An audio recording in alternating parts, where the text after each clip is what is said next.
네. 머신러닝을 하다 보면 다음과 같은 용어를 여러분들이 만나실 때가 있을 거예요. 과적합이라고 하는 용어하고요. 그다음에 과소적합이라고 하는 용어를 들으시게 될 경우가 있을 겁니다. 과적합이라고 얘기를 하기도 하고요. 과대적합이라고 얘기를 하기도 합니다. 그러니까 과대적합을 그냥 줄여가지고 과적합 이렇게 얘기를 하기도 하고요. 과소적합은 그냥 과소적합 이렇게 얘기를 하기도 해요. 과대적합은 영어로는 오버피팅이라고 얘기를 하고요. 오버피팅. 그다음에 과소적합은 영어로는 언더피팅이라고 얘기를 합니다. pit이라고 하는 용어는 그 지난주에도 설명을 드렸을 거예요. 모델을 훈련시키다라고 하는 용어로, 훈련시키다라고 하는 개념으로 사용하는 메서드 이름이 fit이라고 말씀을 드렸고요. 근데 사실 그 fit이라고 하는 거는 우리가 피팅룸이라고 얘기하듯이 우리가 옷을 살 때 옷이 우리 몸에 잘 맞는지 맞지 않는지를 그 테스트해 보기 위해서 옷을 입어보기 위한 게 그게 피팅 룸이잖아요. 그래서 옷을 입어본다라고 할 때 피팅이라고 얘기를 하죠. 머신러닝도 마찬가지예요. 머신러닝도요. 머신러닝 모델을 데이터에 피팅, 맞춰가는 과정이 그게 그 모델 학습이에요. 머신러닝 모델이 데이터를 학습한다는 얘기는 머신러닝 모델이 자기 자신을 데이터에 맞춰가는 과정인 거예요. 그래서 fit이라고 하는 용어를 사용을 하는 거고요. 오버피팅은 피팅이 너무 과도하게 이루어졌다는 뜻이에요. 피팅이 너무 과도하게 이루어졌다. 이게 오버피팅이고요. 언더피팅은 피팅이 제대로 이루어지지 않았다라는 뜻이에요.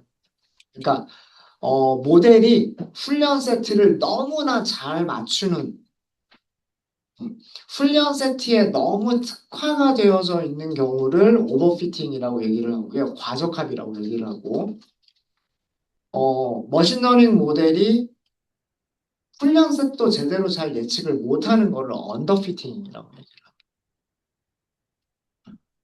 보통 거의 대부분의 경우 머신러닝 모델을 훈련을 시키게 되면 그 훈련 셋은 잘 맞추는 데에 비해서 그 테스트 셋은 잘 못 맞추는 경우가 일반적이에요. 당연하겠죠. 자기가 알고 있는 문제지와 정답에서는 잘 맞추는 게 일반적이고 자기가 모르는 문제에 대해서는 정답을 잘 못 맞추는 게 일반적이겠죠. 그렇지 않을까요? 그죠? 네. 그래서 오버피팅이라고 하는 거는 뭐냐면 훈련 셋에서의 정확도가 어, 정확도가 테스트 셋에서의 정확도보다 보다 어, 큰 경우. 여기서는 정확도라고 했지만 분류기 때문에 정확도라고 하는 거고요. 회귀 모델 같은 경우에는 오차가 더 적은 경우를 얘기를 합니다. 반대로 언더피팅이라고 하는 거는 훈련 셋에서의 정확도가 테스트 셋에서의 정확도보다 작은 경우, 작은 경우를 과소적합이라고 얘기를 한다. 그러니까 지금 우리 빨간색과 파란색을 이렇게 비교해 보시면요, 거의 대부분, 자, 이렇게 훈련 셋의 정확도가 테스트 셋의 정확도보다 대부분 크죠. 이런 경우는 과대적합이에요, 과대적합. 근데 몇 개가 있어요. 여기 한 개, 여기 두 개. 빨간색이 더 높이 있는 부분들이 있죠. 자, 여기도 빨간색이 높은 부분이에요. 테스트 셋에서의 정확도들이 훨씬 좋아요. 그죠? 맞습니까? 이런 거를 과소적합이라고 얘기하는 거예요. 훈련 셋의 정확도가 더 낮아요. 테스트 셋의 정확도가 더 좋아요. 그죠? 이런 부분을 과소적합이라고 얘기를 합니다. 과소적합.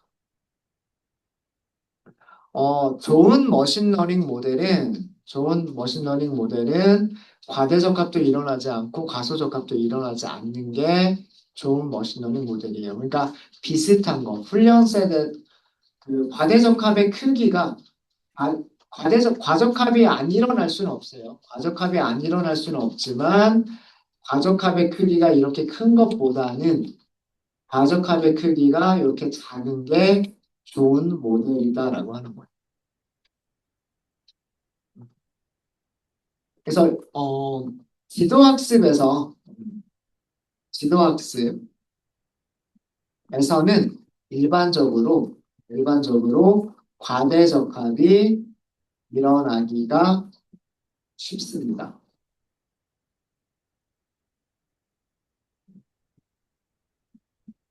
그리고 좋은 머신러닝 모델은 이 과대적합의 크기가 작은 경우를 우리는 좋은 머신러닝 모델이다라고 얘기를 합니다.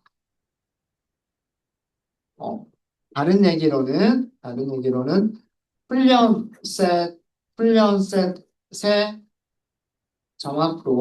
정확도와 테스트 셋의 정확도 차이가 작은 경우, 작은 경우를 우리는 좋은 머신러닝 모델이다라고 얘기를 합니다. 과소적합은 일반적으로 나타나는 현상은 아니에요. 과소적합은 보- 적합, 적합은 보통 어떤 경우에 많이 일어나게 되냐면 샘플의 개수가 작은 경우, 샘플의 개수가 적은 경우에 잘 나타나요.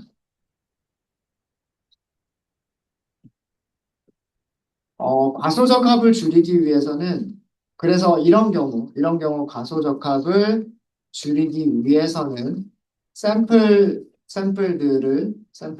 더 많이 수집해서 그래서 데이터셋을 더 늘려주는 경우가 더 좋아요.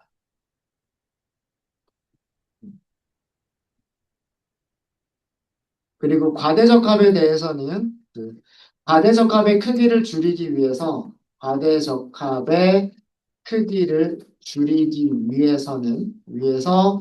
규제라고 하는 걸 사용을 합니다. regularization. 규제를 사용을 해요. 규제에 대해서는 저희가 나중에 말씀드릴게요. 규제라고 하는 것을 사용하게 되면, 그러니까 규제는 간단하게 얘기해서 훈련셋의 정확도를 일부러 떨어뜨려 버리는 거예요. 훈련셋의 정확도를 일부러 떨어뜨리게 되면 훈련셋과 테스트셋의 정확도 차이가 줄어들겠죠. 그죠? 그러니까 어, 훈련셋이 꼭 100%가 될 필요는 없다는 얘기예요. 어, 훈련셋의 정확도가 이렇게 꼭 100%가 될 필요는 없어요. 그렇다고 테스트셋의 정확도가 좋은 건 아니거든요. 그죠? 훈련셋의 정확도가 이렇게 줄어들더라도 97%로 줄어들더라도 테스트셋에서의 정확도도 역시 마찬가지로 97%에 근접하면 이게 좋은 모델이라는 얘기예요. 훈련셋에서 아무리 100% 정확도를 보여줘봐야 테스트셋에서 96%가 되지 않으면 이거는 응용력이 이 정도밖에 안 된다는 얘기고요. 훈련셋에서 정확도가 97%인데 테스트셋도 96% 후반. 그러면 요 차이가 되게 적은 거잖아요. 그럼 이게 오히려 더 좋은 모델이다라는 얘기예요. 그래서 지도학습에서는 일반적으로 과대적합이 일어나기가 쉽기 때문에 그 과대적합의 크기를 줄이기 위해서 규제라는 것을 사용하게 되고요. 규제를 사용하게 되면 훈련셋과 테스트셋의 정확도를 비슷하게 만들어 나갈 수가 있습니다. 규제에 대한 내용은 저희가 나중에 얘기를 할 거예요. 그래서 여기서 나오는 그 용어, 중요한 용어들을 정리하자면 과대적합, 과소적합, 그리고 규제예요. 규제. 이 세 가지 용어는 꼭 내용을 이해하고 계셔야 됩니다. 네, 혹시 질문 있으실까요? 질문 없으십니까? 자, 그러면 이번에는 여러분들께 시간을 드릴 거예요. 자, 우리가 사용할 데이터셋은 아이리스, 우리 붓꽃 기억나시죠? 어, 아이리스 데이터셋을 사용을 할 겁니다.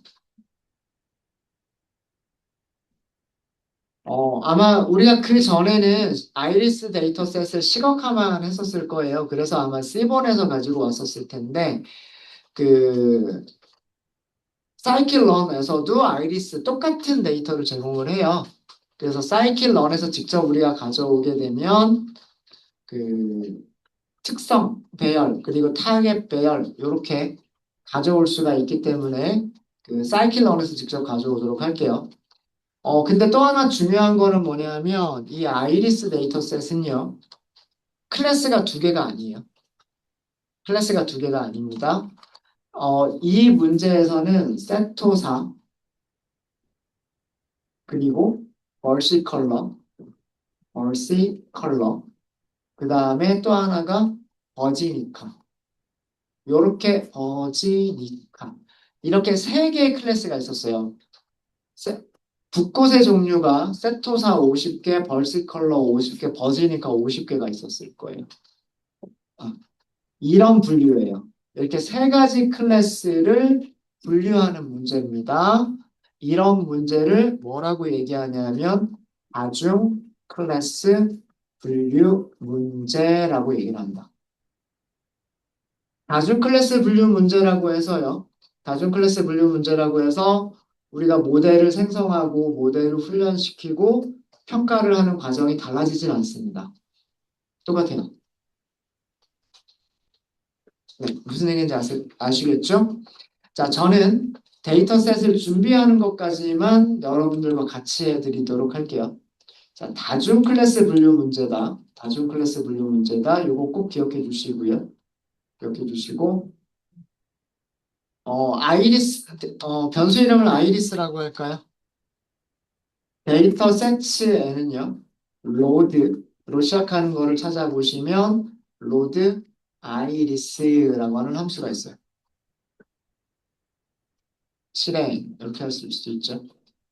우리 그 디스크립션 출력해 볼까요? 요거 번치 타입이에요. 타입 아이리스 이렇게 해보시면 무슨 클래스 타입? 번치 타입입니다. 번치 타입 너무 어렵게 생각하지 마시고요. 어, 번치다 이거는 뭐랑 비슷한 거다? 파이썬의 딕셔너리랑 비슷한 거다.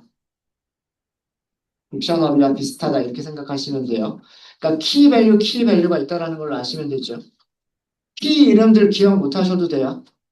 키 이름들은 어떻게 찾으실 수 있으세요?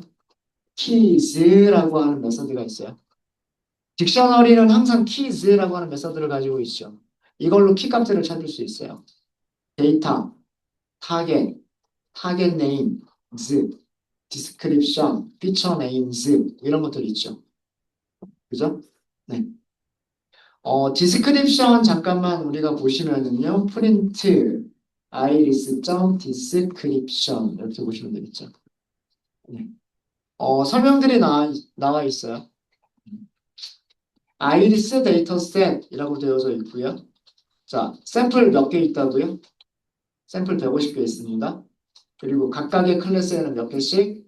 50개씩 있대요. 여기서 클래스라고 하면 섹터사, 벌시컬러, 버디니카. 이게 다중 클래스 분류죠. 그죠? 그러니까 세 개의 클래스를 가지고 있다는 얘기예요. 그 다음에 넘버 오브 애트리뷰트, 속성의 개수는 몇 개? 4개. 4개. 속성의 이름은 세펄 랭스, 세펄 위드스, 페털 랭스, 페털 위드스. 우리 이거 얘기했었죠. 꽃잎, 꽃받침, 길이, 너비라고 말씀을 드렸죠. 세펄이라고 하는 거 보시면은요. 최소값, 최대값, 평균, 표준 편차 다 나오죠. 세펄 위드스도 마찬가지고 페털 랭스, 페털 위드스 이렇게 있죠. 세펄이라는 게 그 꽃받침 아래쪽에 있는 더 큰 꽃잎을 얘기를 하는 거고요. 페털이라고 하는 게 꽃잎, 위쪽에 있는 작은 꽃잎을 얘기하는 게 페털입니다. 그래서 꽃받침의 길이와 너비, 꽃잎의 길이와 너비라고 하는 네 개의 변수를 가지고 있어요. 네 개의 변수를 가지고 있고요. 여기는 상관계수들입니다. 상관계수들이 높다, 낮다라고 하는 것들을 보여주고 있고요. 세 개의 클래스를 분류하는 문제다라고 되어져 있습니다. 각각의 클래스들이 50개, 50개, 50개, 33.3%로 만들어져 있다라고 하는 거고요. 이 데이터셋을 만든 사람은 피셔라고 하는 사람, 이거 통계학자 이름일 겁니다, 아마. 그리고 뭐 이런 그런 레퍼런스 뭐 이런 것들이 있죠. 네. 되셨습니까? 특성 배열은 어떻게 찾는다고요? 특성 배열은 아이리스에서 뭐라고 하시면 된다? 데이터. 얘가 특성 배열, 2차원 배열이에요. 2차원 배열이고요. 그 다음에 y, iris 점 타겟이라고 하시면 돼요. 얘가 뭐예요? 타겟 배열입니다. 얘 1차원 배열일 거예요. 1차원 배열. 모양은 여러분들이 한번 확인해 보세요. 아셨죠? 확인해 드릴까요? x점 shape 150개 샘플 특성 몇 개? 4개 y shape 150개 샘플들에 대한 세토사, 벌시컬러, 버지니카의 개수 그죠? 50개씩 이해되셨습니까? 이해되셨죠? 그 다음에 변수 이름들을 볼게요. 변수 이름들은 아이리스 점 feature names 이게 변수 이름들이죠. stepper length, stepper width, petal length, petal width 이게 변수 이름들 이게 특성 이름들이에요. 특성 이름들. 타겟 이름들을 볼까요? 아이리스 점 타겟 네임즈 네. 이게 뭐예요? 타겟 이름들이에요. 다시 얘기해서 클래스 레이블이에요. 레이블. 0, 0이 세토사고요. 1이 벌시컬러고 2가 버지니카란 뜻입니다. 자, 여기서 알 수 있는 거는 만약에 y를 보시면은요. 0, 1, 2라고 세 개의 숫자만 있을 거예요. 한번 확인해 보세요. y에 어떻게 값들이 들어가 있는지를 꼭 확인해 보세요. y에는 아마 0, 1, 2라고 하는 세 개의 값이 들어있을 거예요. 그래서 다중 클래스 문제입니다. 근데 0이 의미하는 거는 요 배열에서 인덱스 0번, 그러니까 세터사다는 얘기예요. 숫자 1이 의미하는 거는 벌시 컬러다라는 의미고요. 그리고 숫자 2가 의미하는 거는 버지니카다라는 그런 뜻이에요. 그러니까 타겟 네임스의 배열에 있는 세 개의 값은 순서대로 레이블 0의 이름, 그 다음에 레이블 1의 이름, 레이블 2의 이름이 각각 인덱스 0번, 1번, 2번의 문자열로 만들어져 있는 거예요. 이해되셨습니까? 자, 이렇게 해서 저는 데이터까지만 준비를 해드렸고요. 자, 여러분들께 시간을 충분하게 드릴게요. 자, 이걸 가지고서 여러분들은 무엇을 하신다? 우리가 브레스트 캔서 데이터를 가지고서 했었던 일들을 똑같이 해주시면 돼요. 어떤 순서로 했었을까요, 우리? 이렇게 했었잖아요. 훈련생과 테스트를 분리한다. 그 다음에 전처리한다. 모델을 생성하고 훈련시키고 정확도를 찾는다. 훈련셋에서 정확도 찾았으면 여기서 평가를 한다는 얘기는 예측을 해본다는 얘기예요. 예측하고 정확도 찾는다는 얘기고요. 또 한 가지를 더 해본다라고 한다면 여기서 우리 뭐 했어요? 컴퓨전 매트릭스를 시각화해봤어요. 그죠? 그 다음에 테스트셋을 평가한다는 얘기는 테스트셋에서 정확도 찾아본다는 얘기고요. 예측값 찾아본다는 얘기고요. 예측값을 찾았으면 클래시피케이션 리포트나 혹은 컨퓨전 매트릭스들을 찾을 수가 있어요. 컨퓨전 매트릭스를 찾았으면 히트맵을 그릴 수가 있어요. 그리고 마지막으로 한 게 뭐였어요? K값이 어떤 K값에서 가장 좋은 모델이냐. 이런 거 검사해봤죠. 그죠? 브레스트 캔서에서 했었던 작업들을 아이리스 데이터셋에서 똑같이 하시는 겁니다.